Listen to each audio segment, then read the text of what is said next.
اسلام کہتا ہے کہ مال تمہاری ضرورت ضرور ہے، اس کو ضرور حاصل کرو، لیکن اگر مقصد ہی مال کو بنا لو گے، اگر تمہارا ذہن ہی یہ بن جائے گا کہ میں نے 2 کے 4، 4 کے 8 اور 8 کے 16 کیسے کرنے ہیں، تو یہ تمہاری روحانی زندگی کو تباہ کر دے گا۔ تم انسان کم اور پیسے جمع کرنے والی مشین زیادہ بن جاؤ گے،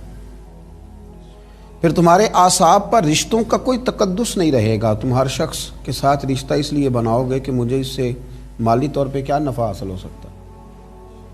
پھر وہ سارا تقدس، وہ ساری خوبصورتی، زندگی کا وہ سارا حسن، جینے کا وہ سارا مزہ ضائع ہو جائے گا۔ کچھ لوگ اس طرح مال کے پیچھے بھاگے، اس طرح مال کے پیچھے بھاگے کہ زندگی کے آخری لمحے تک انہوں نے مال جمع کیا، نہ وہ کہیں ریٹائر ہو پائے، نہ وہ کہیں خاموش ہو پائے، نہ وہ زندگی میں کوئی اور کام کر پائے، بس آخری لمحے تک انہوں نے مال جمع کیا۔ تو اللہ تعالیٰ نے اسے قرآن پاک میں بیان فرما دیا، فرمایا الہاکم التکاثر، تمہیں مال زیادہ طلب کرنے کی خواہش نے غافل کر دیا، حتی زرتم المقابر، یہاں تک کہ تم نے قبروں کا منہ دیکھ لیا۔ اتنا مال طلب کرنے میں تم آگے بڑھے کہ تم نے قبروں کا منہ دیکھ لیا، قبروں تک پہنچ گئے، لیکن رہے تم مال کے پیچھے۔ نبی کریم صلی اللہ تعالی علیہ وآلہ وسلم نے ہمیں بڑے خوبصورت لفظوں کے اندر بات سمجھائی، مسلم شریف میں موجود ہے، اور اگر ہم حضور علیہ الصلاۃ والسلام کے لفظوں پر غور کریں تو دیکھیں منظر کیا بنتا ہے، کتنی بڑی سچائی ہے زندگی کی جو سامنے آتی ہے۔ حضور علیہ السلام فرمانے لگے کہ انسان کہتا ہے میرا مال، میرا مال، میرا مال، میرا مال۔ فرمایا نہ بھائی، تیرا تو وہ مال ہے جو تو نے کھا لیا ہے یا پہن لیا ہے، یہاں تیرا وہ مال ہے جو تو نے صدقہ کر کے آخرت کے لیے بچا لیا ہے، باقی تو وارثوں کا ہے، تیری تو صرف نگہبانی ہے، باقی تو دوسروں کا ہے۔ میرا مال، میرا مال، یہ انسان کا وظیفہ ہے، حالانکہ ایسا درست نہیں ہے، حالانکہ یہ بات قرین قیاس نہیں ہے۔ تو مال کے پیچھے دوڑتے رہنا، صبح سے شام تک مال کی منصوبہ بندی کرنا، مال موجود نہیں تھا تو میں بیمار ہو گیا تھا، مال موجود نہیں تھا تو میں دکھی ہو گیا تھا، مال موجود نہیں تھا تو میں کسی کا تعزیت کو نہ جا سکا، مال موجود نہ تھا تو میں کسی کی شادی میں خوشی میں شریک نہ ہو سکا، مال موجود نہ تھا تو میں کمزور پڑ گیا۔ بھائی مال کل کائنات نہیں ہے، مال ہی مال سارا کچھ تھوڑی ہے۔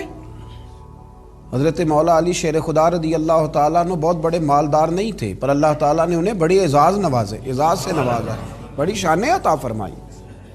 انبیاء کرام علیہ السلام میں سے کس کے پاس زیادہ مال نظر آیا؟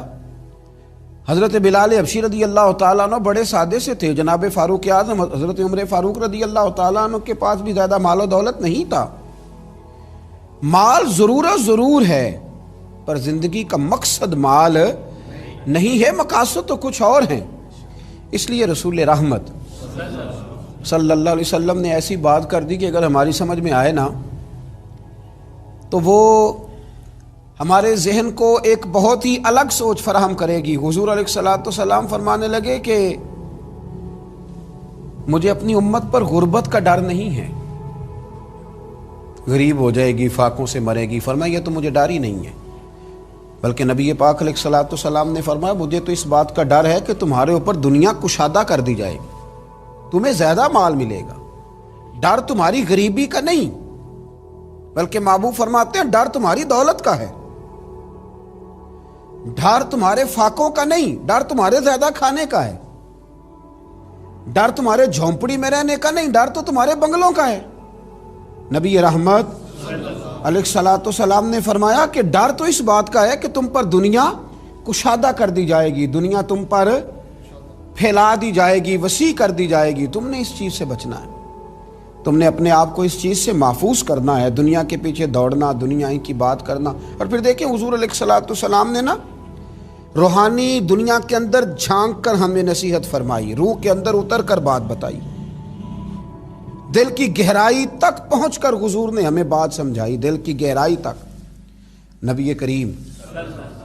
علیہ السلام نے کس انداز میں مثال دیکھیے، حضور فرمانے لگے دو بھوکے بھیڑیے، ایک ہوتا ہے بھیڑیا اور ایک ہوتا ہے بھیڑیا بھی ہو اور بھوکا بھی ہو۔ فرمایا 2 بھوکے بھیڑیے بکریوں کے ریوڑ میں چھوڑ دیے جائیں اتنا نقصان نہیں کرتے جتنا مال کی محبت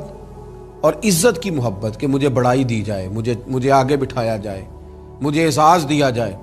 فرمایا جتنی مال اور چاہا جانے کی محبت، شہرت کی محبت انسان کے دل میں تباہی کرتی ہے، اتنی تو 2 بھوکے بھیڑیے بکریوں کے ریوڑ میں بھی تباہی نہیں کرتے۔ جتنی چاہا جانے کی، شہرت کی، دولت کی محبت، نبی کریم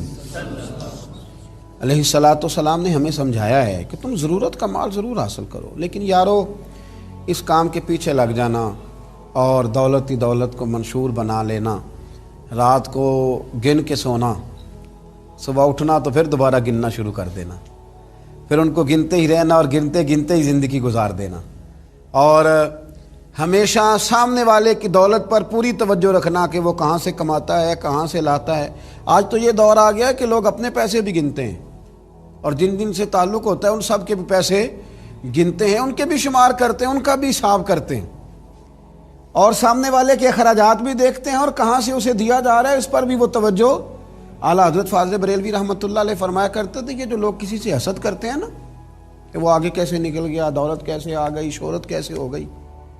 جو دوسروں کے مال پہ توجہ کرتے ہیں، فرماتے ہیں یہ بنیادی طور پر اللہ کی تقسیم پر اعتراض کرتے ہیں۔ فرماتے ہیں چونکہ ان کا اعتراض اللہ کی تقسیم پر ہوتا ہے لہذا پھر سامنے والے کو تو ملتا رہتا ہے، اور ان کا چونکہ اعتراض ہوتا ہے تو لہذا یہ بیچارے ہمیشہ پیچھے کی طرف آتے ہیں۔ لیکن اگر یہ سامنے والے کو دیکھنے کی بجائے رب کی رحمت کو دیکھیں نا، اور یہ اللہ کے کرم کو دیکھیں تو وَيَرْزُقْهُ مِنْ حَيْثُ لَا يَحْتَسِبُ، پھر اللہ